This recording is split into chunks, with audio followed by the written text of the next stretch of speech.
ವಸಂತಕಾಲ ಬಂದಾಗ ಮಾವು ಚಿಗುರಲೇಬೇಕು, ಕೋಗಿಲ ಹಾಡಲೇಬೇಕು, ಕಂಕಣ ಕೂಡಿ ಬಂದಾಗ ಮದುವೆ ಆಗಲೇಬೇಕು, ಮಂಗಳವಾದ್ಯ ಮೊಳಗಲೇಬೇಕು.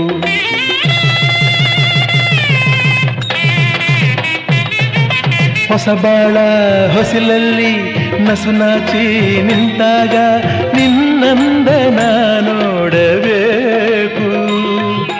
ವಸಂತಕಾಲ ಬಂದಾಗ ಮಾವು ಚಿಗುರಲೇಬೇಕು, ಕೋಗಿಲ ಹಾಡಲೇಬೇಕು, ಕಂಕಣ ಕೂಡಿ ಬಂದಾಗ ಮದುವೆ ಆಗಲೇಬೇಕು, ಮಂಗಳವಾದ್ಯ ಮೊಳಗಲೇಬೇಕು.